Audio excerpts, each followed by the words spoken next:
As well as farm animals, one of the things that makes our countryside so special is the wildlife that lives here. And this summer, Lindsay Chapman went to meet some visitors who've been made particularly welcome in a village in Suffolk.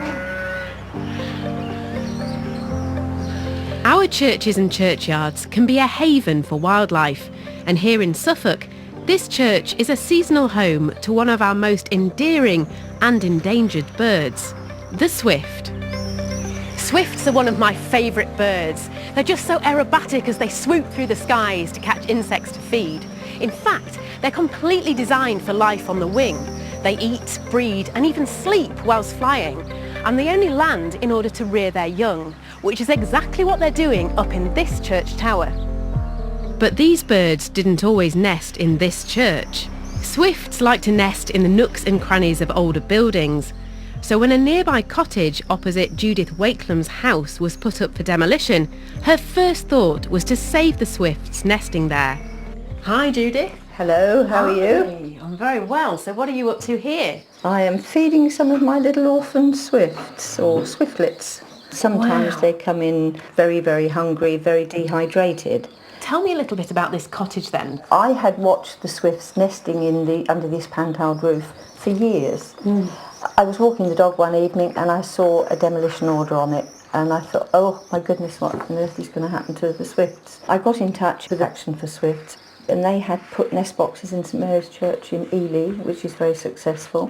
I said, could you do it in Worlington? They came and had a look and said, yes, this looks like it could work, and it's gone from there. As older buildings like this cottage are demolished or modernised, the swift loses its habitat. Nationally, swift numbers are halving every 20 years, but here in Worlington, 40 boxes have been installed in the church tower for the swifts to nest in and raise their young. Time for a closer look. Don't look down. Simon Evans is responsible for installing the boxes and monitoring the swifts. Okay, we're right at the top of the church, wow. You can see the number of nesting box chambers that we've put in place. We know that there are birds in E5 that are just ripe for the ringing process. And what I can see is two very happy swiftlets. So what we have here is one of this year's young swifts. He's roughly about a month old. So we need to put a ring on this swift. How many pairs have you got here now? I believe we've got a total of 26 boxes occupied, and we believe this year that's a crop of 40 chicks. The church have been brilliant in giving us the permission to do it. The high vantage point allows us to see the swifts screaming around the church as them coming in. So what we really want is enthusiasm for lots of local people and ringers and the churches to get these in place to safeguard these nesting places for our swifts. The church community is so proud of its lodgers. Each year there's a festival to celebrate the swifts. Congregation member Don McBain helped set it all up. How important for you is this work as a Christian? Well, it is fundamental, really. Christians should be fair. Mark tells us we should love our neighbours as ourselves. It doesn't stop with people, it stops with other of God's creatures, in this case swifts. It's fantastic to see people congregating round swifts and the church, each benefiting from the other.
With its combination of eye-catching events and all things country, the Dorset County Show attracts more than 40,000 visitors every year.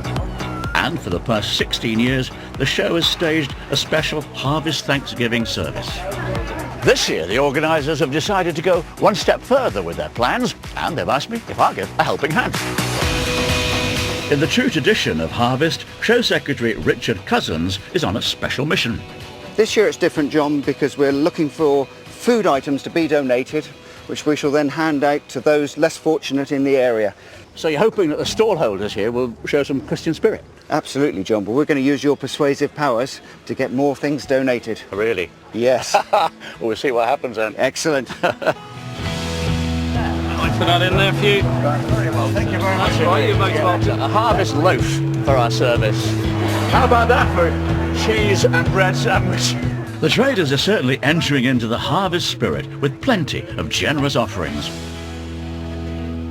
Morning, everybody. Good morning. Look what we've got. So where should we put it? Let's put it here. Well, it's very nice to see so many of you. Thank you for coming. It's the first time Canon Thomas Woodhouse has conducted the service, and he's got a bumper crop of worshippers. From your point of view, it must be very satisfying to see so many people at a harvest service here. Well, certainly to see so many people in the centre of something that's so important locally. Harvest Thanksgiving is that connection between the land and the God who provides. So what do you think that this big array of food tells us? It tells us that there are people who wish to express their Christian faith in subtle ways of helping. So in actual fact, by allowing something like this, which allows people to come anonymously and give, also allows us to anonymously hand on. So in actual fact, community is being built up. The donations are being handed over to a local Christian charity, which will distribute the produce to the homeless and those in need over the next 24 hours. The last things, there we are. And these kind gifts are sure to be gratefully received. And that's it from Dorset and the County Show. Next week we'll be in Ely as the cathedral opens its doors to all creatures great and small for its annual celebration of pets and other animals. And we end today with a stirring hymn from Manchester Cathedral. Bye for now.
So join Aled Jones next Sunday at 4:15 here on BBC One.